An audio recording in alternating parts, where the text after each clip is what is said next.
Hello, मैं अंश। और आज मैं वीडियो लाया हूँ नेशनल इनकम सीरीज़ का पार्ट 2।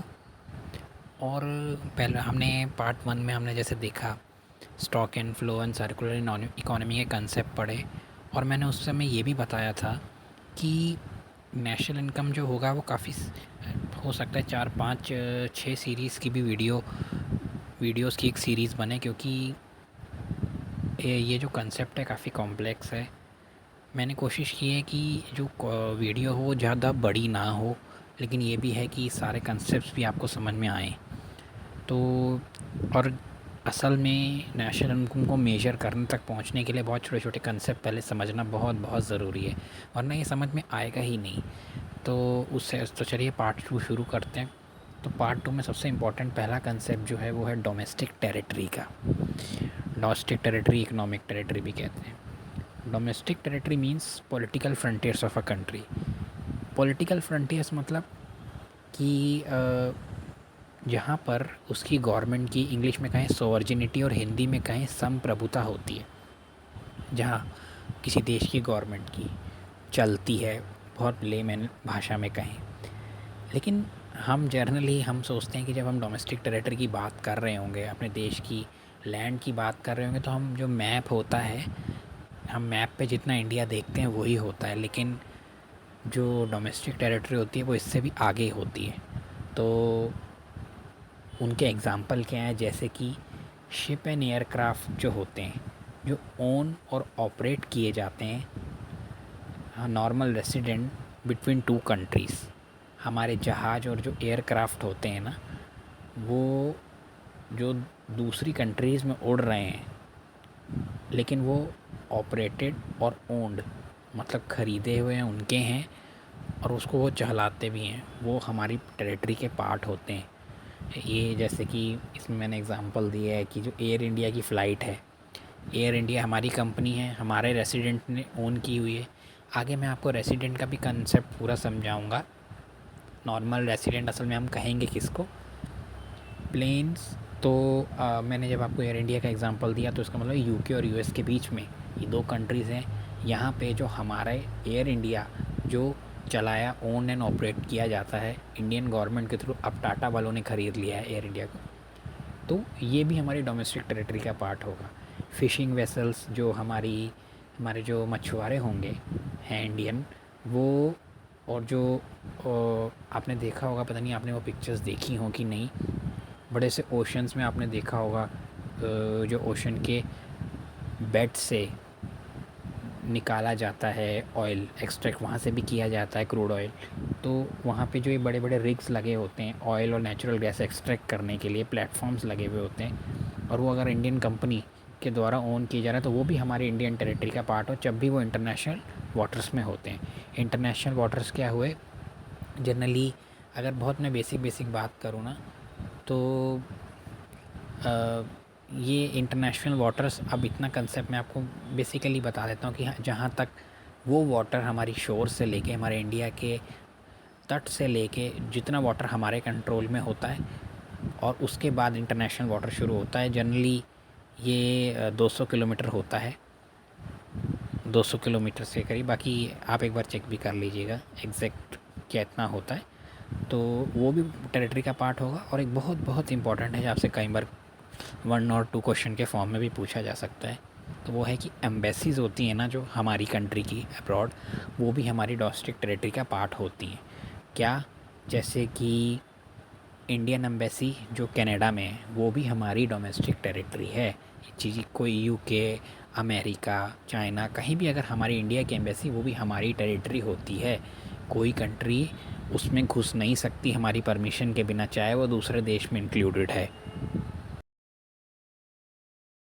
अब क्वेश्चन उठता है कि डोमेस्टिक टेरिटरी में क्या नहीं आता। कई बार हमको, वही मैंने कहा ना कि एक लेमैन जो इंसान होता है, एक आम आदमी के माइंड में ये आता है कि उसकी डोमेस्टिक टेरिटरी जो मैप पे नज़र आ रहा है, लेकिन ये कंसेप्ट थोड़ा सा टेक्निकल है। तो क्या चीज़ डोमेस्टिक टेरिटरी में नहीं आती। अब वही जैसे मैं लास्ट में हमने जो बात की कि हमारी एम्बेसी जो मान लीजिए कनाडा में है, तो वो हमारी डोमेस्टिक टेरिटरी का पार्ट है। अब वैसे ही जो दूसरे देशों की एम्बेसी हमारे देश में है, जैसे दिल्ली में चाणक्यपुरी जो जगह है, वहाँ पे सारी एम्बेसीज़ हैं। तो वहाँ पर जो भी अलग अलग कंट्रीज़ के एम्बेसी हैं वो उनकी एम्बेसी वो उनकी डोमेस्टिक टेरिटरी का पार्ट होगा। जैसे यूएस की एम्बेसी है तो यूएस की डोमेस्टिक टेरिटरी का पार्ट होगा। बहुत ही इम्पोर्टेंट चीज़ है ये।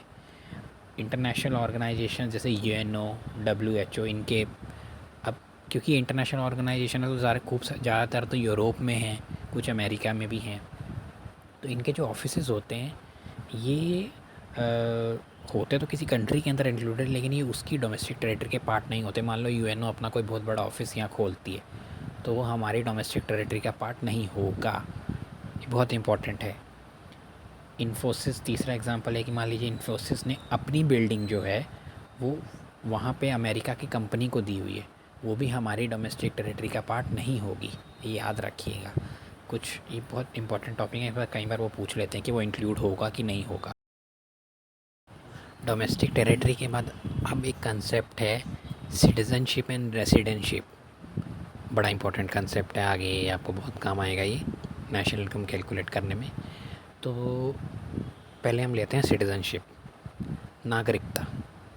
तो सिटीज़नशिप जो होता है ना, it is basically legal concept. मतलब ये लीगल कंसेप्ट होता है जो डिपेंड करता है प्लेस ऑफ बर्थ या फिर कोई लीगल प्रोविजंस हो। आप इंडिया में दो तरीके से इंडिया के सिटीज़न हो सकते हैं, या तो आप पैदा हों या फिर आप यहाँ पे आप बाहर पैदा हुए लेकिन आपने यहाँ पे इंडिया की सिटीज़नशिप के लिए अप्लाई किया, और उस प्रोसेस को नेचुरलाइजेशन कहते हैं। भारत का नागरिक होना ये मतलब हुआ कि आप यहाँ के सिटीज़न हो। सिटीज़नशिप के बाद आया रेसिडेंटशिप, निवास करना और नागरिक होना में डिफरेंस होता है। यही टेक्निकल डिफरेंस है जो नेशनल इनकम में मैटर करेगा, काफ़ी मैटर करेगा। और जो जैसे कि हमने बोला कि सिटीज़नशिप एक लीगल कंसेप्ट है, जो रेसिडेंटशिप है वो एक इकोनॉमिक कंसेप्ट है जो डिपेंड करेगा कि इंसान अपनी इकोनॉमी एक्टिविटीज़ जो है वो कहाँ परफॉर्म करता है। बहुत इम्पॉर्टेंट इसमें एक जो बात ये होती है ना कि इंडिविजुअल किसी कंट्री का नॉर्मल रेसिडेंट तब होता है जब वो वहाँ पे 1 साल से ज़्यादा रह ले, और उसका एक बहुत इंपॉर्टेंट वर्ड आएगा सेंटर ऑफ इकोनॉमिक इंटरेस्ट उस कंट्री में लाई करता हो। ये डिफरेंस रेसिडेंटशिप जो है वो सिटीज़नशिप से, नागरिकता से डिफ़र कैसे करेगी, ये इस पे ऐसे डिसाइड होता है कि कोई इंसान आप 1 साल से मान लीजिए पिछले 1 साल से वो इंडिया में आया हुआ है, कोई फॉरेनर आ गया है और उसका जो यहाँ आकर वो पैसे कमाता है। कई लोग हैं अफ्रीका से, बहुत लोग आते हैं, हम नाइजीरियन देखते हैं, दिल्ली में हम देखते हैं नाइजीरिया से, अलग अलग अफ्रीकन कंट्रीज़ से आते हैं। तो वो अगर यहाँ पे 1 साल से ज़्यादा रह रहे हैं और यहाँ पे ही उनका इंटरेस्ट है, economic centre of economic interest India ही है, तो वो यहाँ के रेसिडेंट होंगे, लेकिन वो यहाँ की सिटीज़नशिप यहाँ के सिटीज़न नहीं होंगे। ये बात मैं आपको एक एग्ज़ाम्पल से समझाता हूँ, ज़्यादा अच्छी तरह समझ आएगी। जैसे कि मान लीजिए कि कैनेडियन है, वो इंडिया में रह रहा है और वो 1 साल से ज़्यादा रह रहा है, तो वो नॉर्मल का सिटीज़न कहलाया जाएगा, नॉर्मल रेसिडेंट कहलाया जाएगा। एक कैनेडियन जो 1 साल से ज़्यादा इंडिया में रह रहा है और 1 साल से वो ज़्यादा इंडिया में रह रहा है और उसका सेंटर ऑफ इकोनॉमिक इंटरेस्ट भी इंडिया का ही है, मतलब मेन वो कमाता जो है वो यहीं से कमाता है, 1 साल से ज़्यादा हो गया उसको रहते हुए, तो वो इंडिया का नॉर्मल रेसिडेंट कहलाएगा। लेकिन हाउएवर वो इंडिया का सिटीज़न नहीं होगा, नागरिक नहीं होगा, क्योंकि वो इंडिया की सिटीज़नशिप होल्ड नहीं करता। आज में ग्लोबलाइजेशन के एरा में हम देखते हैं कि कितने लोग हमारे कई बार रिश्तेदार भी होते हैं, वो फ़ॉरेन चले जाते हैं, कहीं लोग कितने कनाडा जाते हैं काम करने के लिए। तो आप शुरुआत में जब आपको 1 साल हो गया काम करते हुए, रूल्स होते हैं हर कंट्री के अपने हिसाब से सिटीज़नशिप देने के लिए। कई लोग 7 साल में दे देते हैं, कई लोग 11 साल में देते हैं। तो उसमें होता क्या है कि तो इसमें प्रॉब्लम ये होती है कि आप 1 साल रह लिए तो आप सिर्फ नॉर्मल रेसिडेंट हुए, अभी वो नागरिक नहीं। वो कैनेडियन आदमी जो इंडिया में 1 साल से ज़्यादा रह रहा है वो सिर्फ नॉर्मल रेसिडेंट हुआ, वो इंडिया का सिटीज़न नहीं हुआ। इसका मतलब क्या निकला? इसका मतलब ये निकला कि एक ही आदमी ऐसा भी हो सकता है कि एक पर्सन सिटीज़न किसी और कंट्री का हो और वो रेसिडेंट किसी और कंट्री का हो। इस हमारे वाले एग्जांपल में जो कैनेडियन है वो इंसान है तो नॉर्मल रेसिडेंट ऑफ इंडिया, लेकिन जो ये नागरिक है, जो सिटीज़नशिप है, जो वोटिंग राइट है, वो उसको कनाडा में ही मिलेगा, क्योंकि वो भारत का निवासी, अभी भारत का नागरिक अभी नहीं बना है, अभी वो सिर्फ निवासी है भारत का, रेसिडेंट, जिसको हम निवासी कहते हैं हिंदी में। ठीक है। अब नया कंसेप्ट है फैक्टर इनकम और ट्रांसफ़र इनकम। इन दोनों में डिफरेंस क्या होता है, बहुत इंपॉर्टेंट है ये भी। तो फैक्टर इनकम हम पहले लेते हैं। सर्कुलर फ्लो ऑफ इकोनॉमी भी हमने पढ़ा था, फैक्टर्स ऑफ प्रोडक्शन वहाँ इंट्रोड्यूस हुए थे, लैंड, लेबर, कैपिटल और एंटरप्रेन्योर। ये फैक्टर्स ऑफ प्रोडक्शन होते हैं। तो फैक्टर इनकम क्या हुई? Incomes received by factors of production अपनी फैक्टर सर्विसेज देने के लिए, for rendering their factor services. वहाँ से जो इनकम आती है उसको हम फैक्टर इनकम कहते हैं। फैक्टर्स ऑफ प्रोडक्शन जब अपनी फैक्टर सर्विसेज देंगे तो रिटर्न में क्या मिलेगा? Factor payment, income. उसका example rent, wages, profit, interest. तो ये हो गई फैक्टर इनकम। अब फैक्टर इनकम हमने सर्कुलर फ्लो में पढ़ा था, मिलती है। जैसे कि मान लीजिए आप नौकरी करते हैं, आपके फादर नौकरी करते होंगे, मदर कोई भी नौकरी करते होंगे, तो उनको जो इनकम मिलती है, या आपने कुछ एफडी में कहीं पैसा लगा रखा है, अपना कैपिटल कहीं लगा रखा है आपने, सॉरी एफडी नहीं, आपका मान लीजिए आपने जो है किसी को लोन दे रखा है तो आपने मान लीजिए आप अपनी इंटरेस्ट आता है आपको, जो लोन पे बैंक्स अपना इंटरेस्ट उनको आता है जब वो लोन देते हैं, तो वो फैक्टर इनकम होती है, क्योंकि जो आप पैसा लेके बिज़नेस में इन्वेस्ट किया गया और वहाँ से जो इनकम जनरेट हो रही है, फिर आप उससे इंटरेस्ट पे कर रहे हो, तो इसीलिए वो फैक्टर इनकम का पार्ट होगा। बहुत ध्यान से समझने वाली ज़रूरत है। अब दूसरा है ट्रांसफ़र इनकम। ये इनकम होती है जो रिसीव की जाती है without rendering any productive service in return.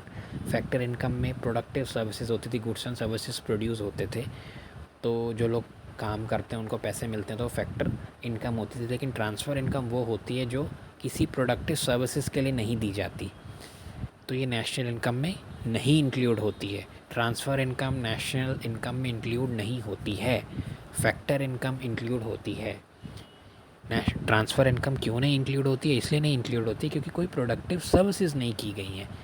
ये जब आपको आती है ट्रांसफ़र इनकम, एग्जांपल से समझें, ओल्ड एज पेंशन, जो हमारे सीनियर सिटीज़न हैं 60 के ऊपर, 80 के ऊपर, तो इन लोगों को गवर्नमेंट पेंशन देती है, जितनी भी देती है, स्कॉलरशिप मिलती है, अनएम्प्लॉयमेंट अलाउंस मिलती है कि अलाउंस हुआ कि आपकी टेम्प्रेरी नौकरी चली गई है, तो आपको एक अलाउंस मिलता है कि आप बेसिक, कहते हैं ना कि कोई इंसान पॉवर्टी में दोबारा ट्रैप ना हो जाए। ये सारे ट्रांसफ़र इनकम होते हैं। अब जो बुज़ुर्ग हो गए वो काम नहीं करते हैं, तो उनको सरकार पेंशन देती है, जबकि वो सरकार को उसके पेमेंट में कोई फैक्टर सर्विसेज नहीं दे रहे हैं। तो ये सारी ट्रांसफ़र इनकम हुई, और ये नेशनल इनकम में इंक्लूड नहीं होती, क्योंकि नेशनल इनकम में वही चीज़ें इंक्लूड होती हैं जो प्रोडक्टिव एक्टिविटीज़ से कमाई गई हुई इनकम होती है। एक इसमें एग्जांपल जिससे आप कंफ्यूज हो सकते हैं कि, तो उसमें ट्रांसफ़र इनकम में एक एग्जांपल इस वीडियो में ये दिया गया कि टैक्सेस रिसीव्ड बाय गवर्नमेंट। आप सोचोगे कि टैक्सेस तो लोग कमा कर देते हैं प्रोडक्टिव सर्विसेज से, तो वो क्यों इंक्लूड नहीं होती? यहाँ जो है वो टैक्सेस रिसीव्ड गवर्नमेंट के पार्ट पर बात हो रही है। गवर्नमेंट जो ले रही है आपसे टैक्स, उसके रिटर्न में आपसे, मतलब जो आपको गवर्नमेंट रिसीव विदाउट एनी आपको रिसीव नहीं दे रही है, सॉरी मतलब क्या है, एक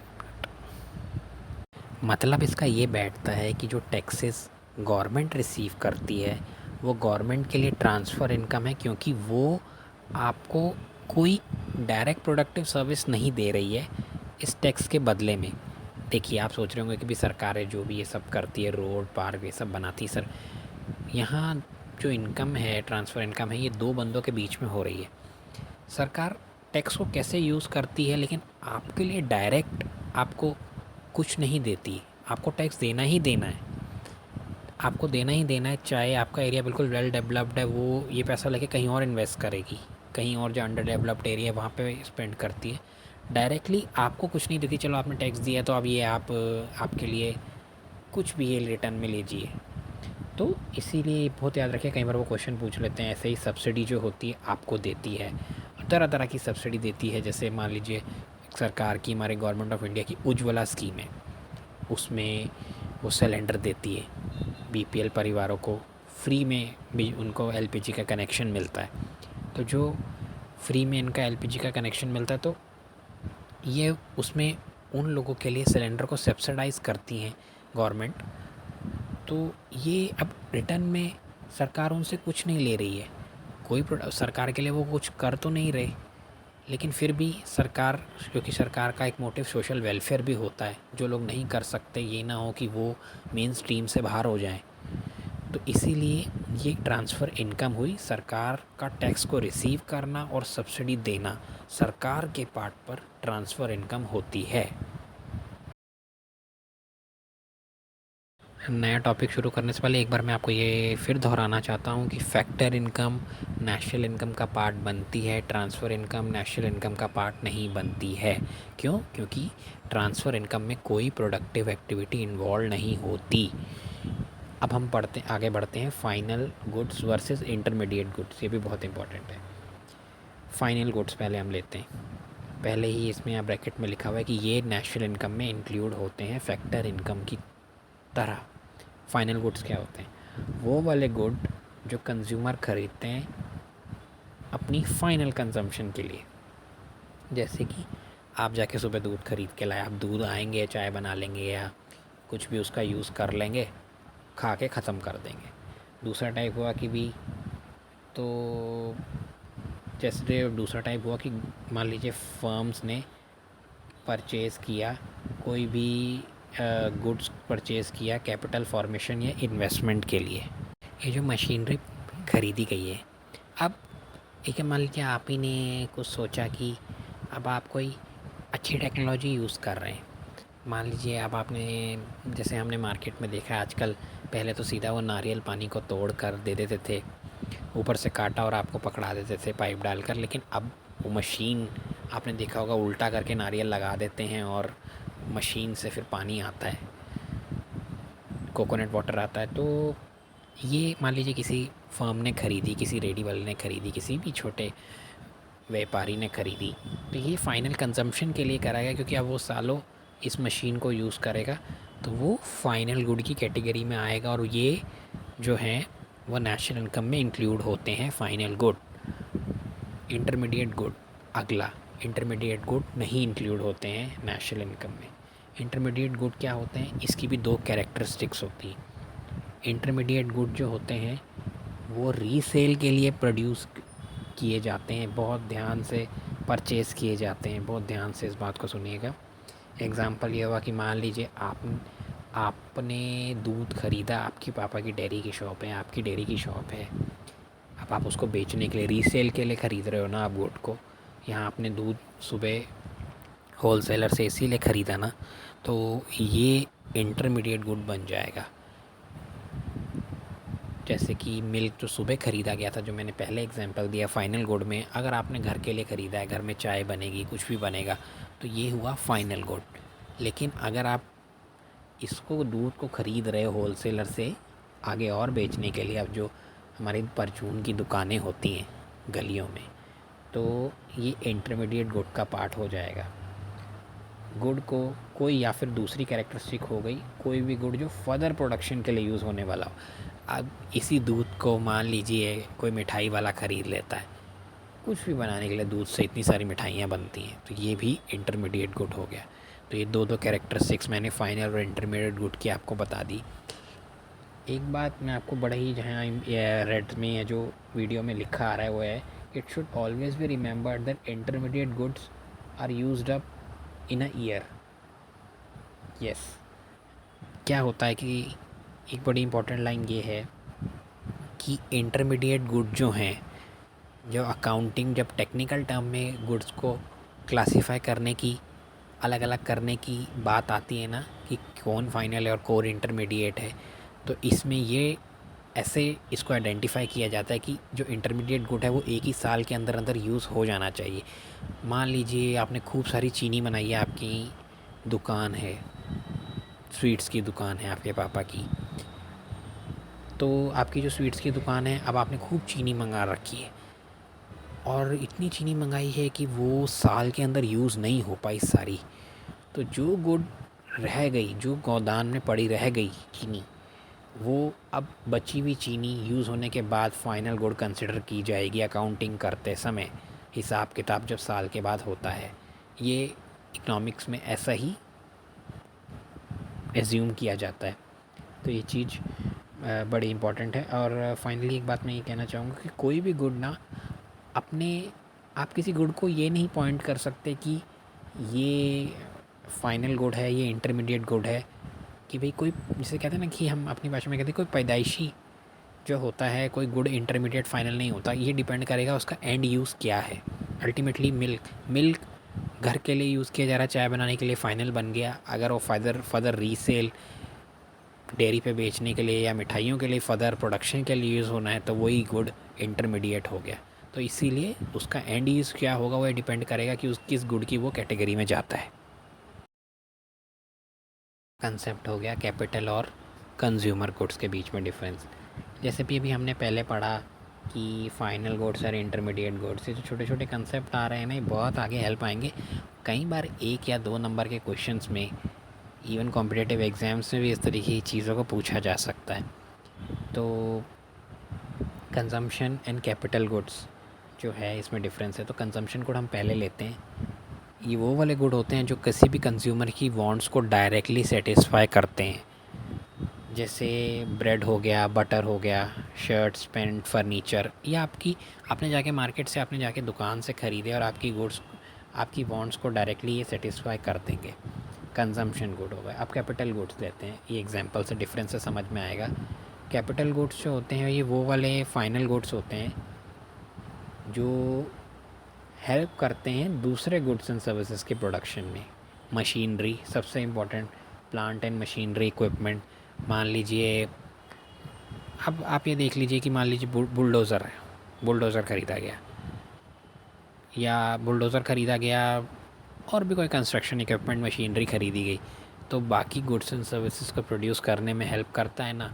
कंस्ट्रक्शन करने में बुलडोज़र का काम आता है, तोड़ने में, करने में, नई कंस्ट्रक्शन करते समय ये सब मशीनरीज़ का यूज़ होता है। ये फर्दर हेल्प कर रहे हैं, आगे हेल्प कर रहे हैं और प्रोडक्शन गुड्स एंड सर्विसेज की करने के लिए, तो ये कैपिटल गुड्स की कैटेगरी में आएगा। इसके एग्जांपल्स मैंने प्लांट, मशीनरी, इक्विपमेंट आपको बताया। ये बेसिक डिफरेंस होता है। वो कंज्यूमर गुड्स जो है वो आपकी वांट्स को डायरेक्टली सेटिस्फाई करते हैं। कैपिटल गुड्स फर्दर हेल्प करते हैं आपको और गुड्स एंड सर्विसेज को प्रोड्यूस करने में। वही बात जो मैंने लास्ट आपको बताई थी फाइनल और इंटरमीडिएट गुड के डिफरेंस में, कि there is no clear demarcation, difference नहीं होता 2 टाइप के गुड्स में।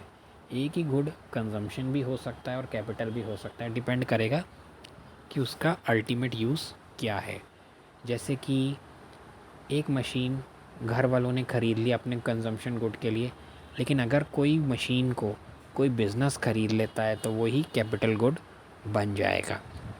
जैसे कि मैं अब आपको बताता हूँ, मान लीजिए जूसर आपने ख़रीदा, तो आपने वो जूसर ख़रीदा जाके मार्केट से और अपने घर में जूस निकालने के लिए अपने घर वाले पिएंगे, ये किया, तो ये कंज्यूमर गुड बन गया। लेकिन अगर यही जूसर, मिक्सी जो आपके जूस बेचने के लिए गलियों में आते हैं, उसने ख़रीद लिया, तो ये फर्दर गुड्स एंड सर्विसेज को प्रोड्यूस, आगे जूस बेचने के लिए मशीन ख़रीदी गई है, तो यही गुड, एक ही गुड कैसे, देखिए, कंज्यूमर गुड से कैपिटल गुड में कन्वर्ट हो गया। यही मेन डिफरेंस है इन दोनों के बीच में। अब है इन्वेस्टमेंट का कंसेप्ट। इन्वेस्टमेंट मतलब हिंदी में कहेंगे निवेश। इन्वेस्टमेंट और capital formation refers to addition to capital stock of economy. जो इन्वेस्टमेंट होती है ना, कोई भी ऐसी एक्टिविटी जो आपके कैपिटल स्टॉक होता है इकोनॉमी का, उसमें एडिशन करे, तो हम एडिशन करें उस कैपिटल स्टॉक में, तो हम उसको इन्वेस्टमेंट कहते हैं। कैपिटल, अब आप पूछिए कैपिटल स्टॉक क्या होता है। कैपिटल स्टॉक होता है फिक्स्ड एसेट्स मतलब मशीनरी, कंस्ट्रक्शन, मतलब कि हाउसेस, ये सारे कैपिटल होते हैं जो हमें हेल्प करते हैं फर्दर प्रोडक्शन में। हमने कैपिटल गुड्स पढ़े इससे पहले, जिनका मतलब ही ये होता है वो गुड्स एंड सर्विसेज जो फर्दर प्रोडक्शन में हेल्प करेंगी। सारा का सारा जो भी मशीनरी होती है वो काफ़ी इन्वेस्टमेंट, काफ़ी एसेट्स का जो होता है अपने आप में, एसेट जो होता है फिक्स एसेट बहुत बड़ा कंसेप्ट है ये। लेकिन आप मोटा मोटा समझेंगे तो इन्हें फिक्स्ड इसीलिए कहा जाता है कि ये एक एसेट जो हैं ये कंज्यूम करके ख़त्म नहीं कर दिए जाते। आप दूध लाए, बिस्किट लाए, खा खू के ख़त्म, ये good. Capital goods, investment, capital stock जो है ये ऐसे ख़त्म नहीं होता, इस समय के साथ ख़त्म होता है, जिसको हम डेप्रिसिएशन कहते हैं। मैं अभी बताता हूँ आगे। तो इन्वेस्टमेंट क्या हुआ, निवेश क्या हुआ, कोई भी ऐसी एक्टिविटी जिससे हमारे कैपिटल स्टॉक, हमारे फिक्स्ड एसेट या फिर अनसोल्ड स्टॉक मैंने बताया कि अगर साल में इंटरमीडिएट गुड ना हो तो वो फाइनल गुड का पार्ट बन जाता है। तो कैपिटल स्टॉक, फिक्स्ड एसेट और अनसोल्ड स्टॉक होता है। इसमें जो भी इन्वेस्टमेंट, जो भी एडिशन होगा उसे हम इन्वेस्टमेंट कहेंगे। तो अब एक कंसेप्ट आता है net investment. Net investment equals to gross investment minus depreciation. Gross का मतलब होता है सब कुछ इंक्लूड होना, और जब कि भी मान लीजिए आप देखिए एक इकॉनमी, इंडियन इकॉनमी में हम ये साल ले लेते हैं 2023 से 2022-23 का फाइनेंशियल ईयर। आपको पता ना हो तो मैं बताता हूँ कि 1 अप्रैल से लेके 31 मई तक फाइनेंशियल ईयर होता है। ये हमारा तो हमने तो नॉर्मली ये देखा होता है ना कि 1 जनवरी से 31 दिसंबर तक नहीं। फाइनेंशियल ईयर जो होता है वो 1 अप्रैल से शुरू होता है और 31 मई को अगले साल ख़त्म होता है। ये जब भी हम इकॉनमी में बात करते हैं हम जनरली फाइनेंशियल ईयर की बात कर रहे होते हैं, क्योंकि जब भी सरकारें कैलकुलेट करेगी, जब डाटा रिलीज़ करती है नेशनल इनकम जीडीपी पे, तो वो फाइनेंशियल ईयर की बात कर रही होती है, जिसको फिस्कल ईयर भी कहती है। तो मान लीजिए मैं एग्जांपल दे रहा था कि एक इंडियन इकॉनमी में इस साल 2022 और 23 के अंदर जो साल है वो जो 1 अप्रैल से शुरू हुआ है वो 2023 के 31 मार्च को ख़त्म होगा, उसमें इन्वेस्टमेंट कितनी हुई वो टोटल देखता है। तो उसको हम कहेंगे ग्रॉस इन्वेस्टमेंट। अब इस फॉर्मूले में जो ये दिया हुआ है ग्रे कलर के बॉक्स में, इसमें डेप्रिसिएशन भी है। डेप्रिसिएशन का बेसिक समझ लीजिए कि loss in the value of asset, capital asset. जैसे कि मान लीजिए मशीनरी है, ऐसा तो है नहीं कि वो हमेशा नहीं रहेगी, समय के साथ गाड़ी हर चीज़ सर्विस मांगती है, वियर एंड टियर बढ़ता जाता है, उसकी वैल्यू गिरती जाती है। मकान भी बहुत लंबा हो जाता है, बहुत लंबे समय से बना हुआ है और बहुत पुराना हो जाता है, तो वो एसेट आपकी वैल्यू गिराता है, गिर जाती है उसकी वैल्यू, फिर आपको उसकी रिनोवेशन करानी पड़ती है। लेकिन कई चीज़ें होती हैं जिनकी आप रिनोवेशन नहीं कराते, अल्टीमेटली वो डाई कर जाते हैं वो वाले एसेट।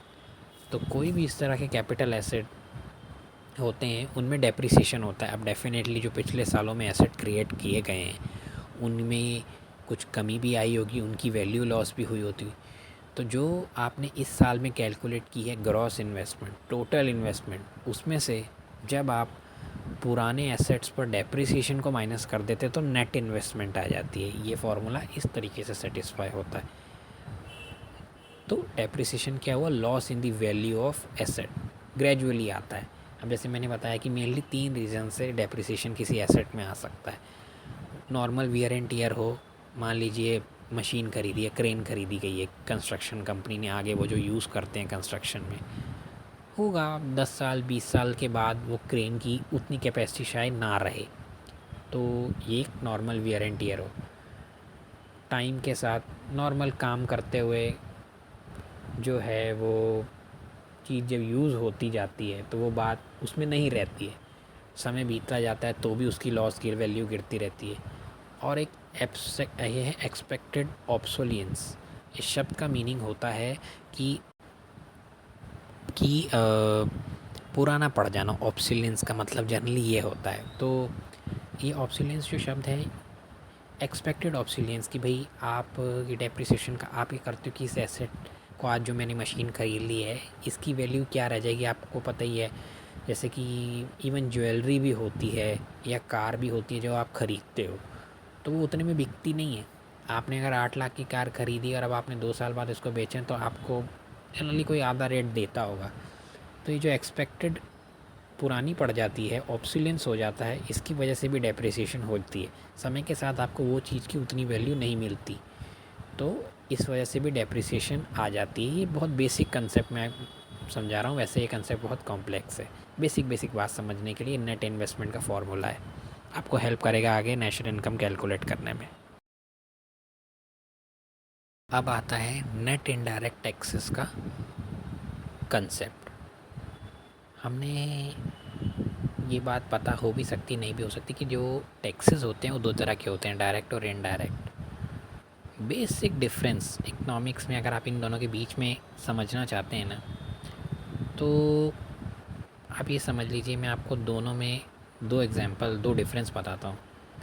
डायरेक्ट टैक्स डायरेक्ट आप पे लग जाता है, डायरेक्ट किसी बंदे पे लगता है। जैसे कि इनकम टैक्स, आपने सुना होगा इनकम टैक्स ऑफिसर्स होते हैं। इनकम टैक्स जो होता है वो डायरेक्ट टैक्स होता है, किसी पर्टिकुलर इंडिविजुअल पे लग जाता है। और इनडायरेक्ट टैक्स क्या होता है, वो गवर्नमेंट जो गुड्स एंड सर्विसेज पर लगाती है। आप कोई रेस्टोरेंट जाएं, कुछ जाएं, तो उसकी जो बिल होता है उस पर आपने देखा होगा जीएसटी लगता है, स्टेट जीएसटी, सेंट्रल जीएसटी। पहले एक्साइज लगता था। तो रेस्टोरेंट पे जाएं, उस बिल पे आप देखेंगे, कोई भी ऑनलाइन भी ऑर्डर करते हैं, जो जो उनका इनवॉइस क्रिएट होता है, जो बिल क्रिएट होता है, उस पर आपको पता चलेगा इनडायरेक्ट टैक्सेस लगते हैं। और एक और जो इन बड़ा ही टेक्निकल सा डिफरेंस ये होता है कि जो डायरेक्ट टैक्स होता है ना, उसका बर्डन आप पास नहीं कर सकते। ठीक है, एक बार ध्यान से सुनिएगा कि डायरेक्ट टैक्स का बर्डन आप पास नहीं कर सकते। अगर आपके ऊपर इनकम टैक्स के लिए, आप इनकम टैक्स देने के लिए आप एलिजिबल हो, तो टैक्स आप ही को देना पड़ेगा। इनडायरेक्ट टैक्स में बर्डन को पास किया जा सकता है। कैसे? मान लीजिए सरकार ने अभी पीछे फूड एग्रीगेटर जैसे ज़ोमैटो, स्विगी वाले हैं ना, इनको कहा था कि अब इन्हें भी कुछ 5% के करीब टैक्स देना पड़ेगा। तो वो क्या करेंगे, वो सीधा क्या करेंगे कि आपकी डिलीवरी फ़ी और जो प्रोडक्ट के प्राइसेस हैं, या जो बीच में वो जो भी अपना कमीशन लेते हैं, उसका रेट बढ़ा देंगे। अल्टीमेटली जो रेस्टोरेंट्स हैं, जब वो देखेंगे कि इनको ज़्यादा देना पड़ेगा, तो वो अपनी चीज़ों का रेट बढ़ा देंगे। कोई भी चीज़, किसी भी और चीज़ में भी सरकार जब रेट बढ़ाती है, तो वो सीधा सीधा अपनी सामान का रेट बढ़ा के फर्म्स वाले आप पे ट्रांसफ़र कर देते हैं। तो इनडायरेक्ट टैक्स और डायरेक्ट टैक्स में मेन डिफरेंस पहला तो यही हुआ कि एक तो इन कंज्यूमर पर डायरेक्ट लगता है, दूसरा जो होता है गुड्स एंड सर्विसेज पे लगता है इनडायरेक्ट टैक्स। और दूसरा मेन बहुत ही टेक्निकल रीज़न ये हुआ कि आप डायरेक्ट टैक्स का बर्डन पास नहीं कर सकते, इनडायरेक्ट टैक्स का बर्डन आप पास कर सकते हो दूसरे बंदे के ऊपर। ठीक है, तो है। और इसका एग्जांपल जीएसटी जो है वो इनडायरेक्ट टैक्स होता है। दूसरा है सब्सिडी।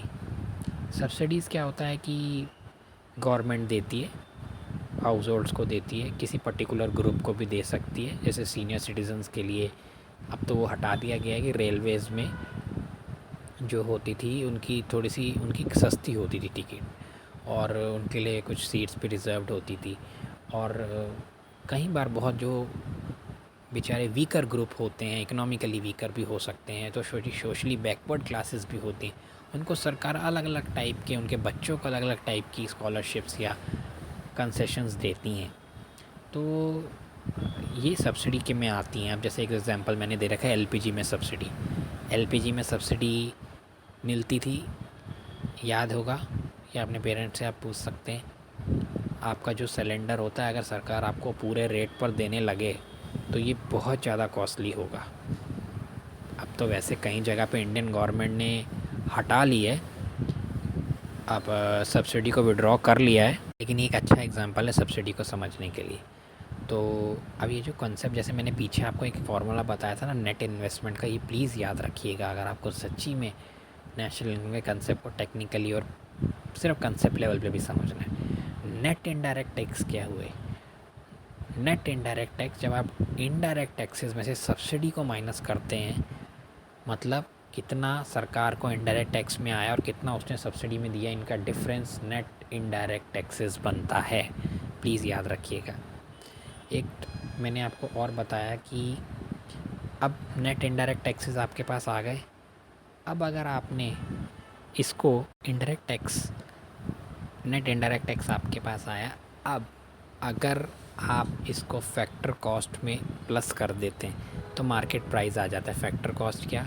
यही फैक्टर ऑफ प्रोडक्शन से, जैसे कि फैक्टर ऑफ प्रोडक्शंस को हायर करने के लिए, याद रखिएगा फैक्टर्स ऑफ प्रोडक्शन जो है वो चारों इंक्लूड होते हैं। तो किसी कंपनी को फैक्टर ऑफ प्रोडक्शंस को हायर करने में जो कॉस्ट आई वो, और उसके बाद जो टैक्स नेट लगा है उसमें जब प्लस कर दिया जाता है, जो टैक्स गवर्नमेंट लगाया, तो उसके बाद मार्केट का प्राइस आ जाता है जिसमें हमें चीज़ें मिलती हैं। ठीक है, तो प्लीज़ ये जो अभी तक 3 फार्मूले हुए हैं, इन्वेस्टमेंट का, नेट इनडायरेक्ट टैक्सेस का और मार्केट प्लेस का, मार्केट प्राइस का, प्लीज़ इसे याद रखिएगा, क्योंकि ये आपको आगे समझने में अल्टीमेटली नेशनल इनकम को कैलकुलेट करने में हेल्प मिलेगी।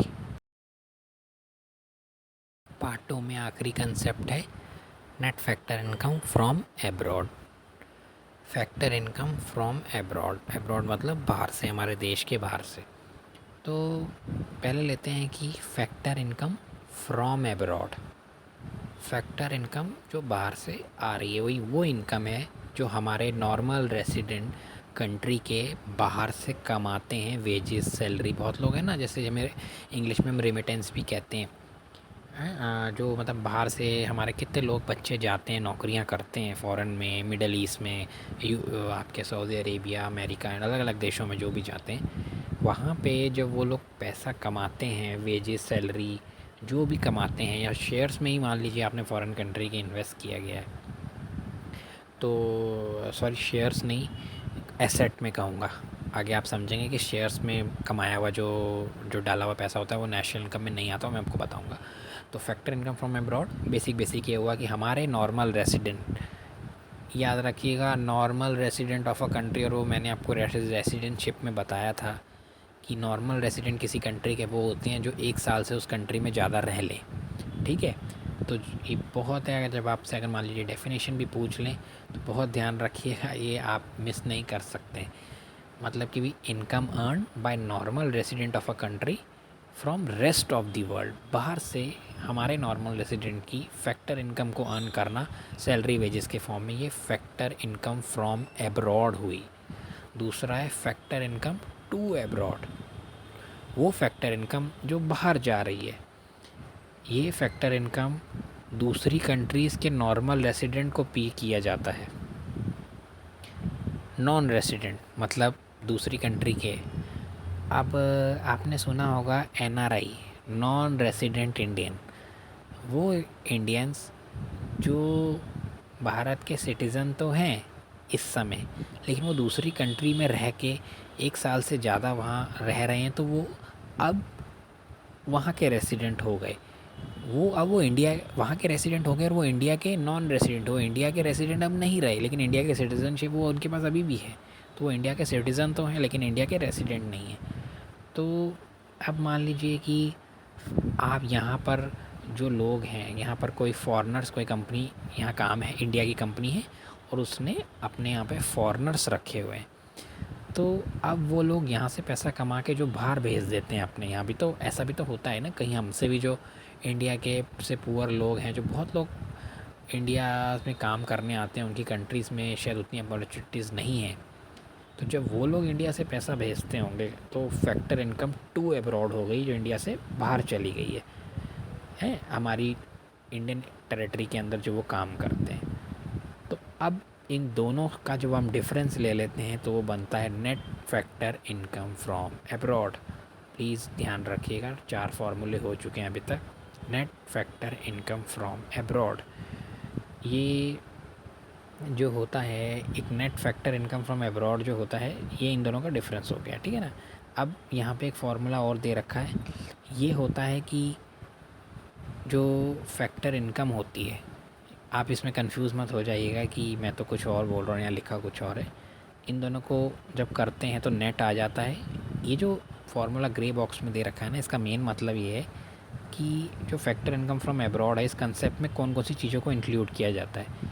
मतलब कि नेट कंपनसेशन ऑफ एम्प्लॉयज़, मतलब जो से वेजेस और सैलरी हो गई, plus net income from property. Property में भी तो आप इन्वेस्ट कर सकते हो, लेकिन इसमें भी लिमिट्स होती हैं, कितना भी पैसा आप बाहर नहीं ले जा सकते हो। वहाँ से प्रॉपर्टी से इनकम आई हो, या फिर net earnings, net retained earnings. Retained earning हुई वो प्रॉफिट जो एज अ रिज़र्व रखा जाता है कॉरपोरेट टैक्स और डिविडेंड्स देने के बाद। रिटेन्ड अर्निंग्स हो सकता है ना कि वो पूछ सकते हैं आपसे कि net factor income from abroad जो होता है उसमें क्या क्या इंक्लूड होता है जब ये कैलकुलेट की जाती है जनरली। तो क्या क्या इंक्लूड होता है? कम नेट कंपनसेशन, सैलरीज वेजेस जो होती हैं, एम्प्लॉयज़ बाहर काम करते हैं, वो नेट है। ये सब के आगे नेट इसीलिए लगाए क्योंकि इस हर कैटेगरी में याद रखिएगा, ये 3 कैटेगरी जो कंपनसेशन ऑफ एम्प्लॉय है, इनकम फ्रॉम प्रॉपर्टी और नेट रिटेन्ड अर्निंग्स हैं, इन सब हेड के अंदर बाहर से आना और यहाँ से बाहर जाना, इनका डिफरेंस इंक्लूड होता है हर हेड के अंदर। ठीक है ना? तो प्लीज़ कंफ्यूज मत होइएगा। अब मैं आपको रिटेन्ड अर्निंग्स बता दूँ, ये शायद आपने ना सुना हो। तो ये होता है प्रॉफिट, जैसे किसी कंपनी ने प्रॉफिट कमाया तो सरकार उस पर कॉरपोरेट टैक्स लेती है। उसके बाद उस प्रॉफिट में से जो कंपनी ने, जिन लोगों ने कंपनी के शेयर्स खरीदे होते हैं ना, उनको डिविडेंड्स दिया जाता है कि भाई आपने इस कंट्री में इन्वेस्ट किया तो उसका प्रॉफिट हुआ है इस कंपनी में, तो जो प्रॉफिट हुआ है तो आपको आपके शेयर्स के हिसाब से डिविडेंड बांट दिया जाता है। उसके बाद जो बच जाता है एज अ रिज़र्व, जो फर्दर इन्वेस्टमेंट के भी कंपनियाँ यूज़ करती हैं आगे इन्वेस्टमेंट करने के लिए, उसको रिटेन्ड मतलब अपने पास रिज़र्व रखा जाता है। रिटेन्ड अर्निंग्स वो फैक्टर इनकम ऑफ एब्रॉड में भी इंक्लूड होती हैं। प्लीज़ इनको याद रखिएगा फार्मूले को। तो फाइनली अब ये पार्ट 2 का वीडियो कंप्लीट हुआ।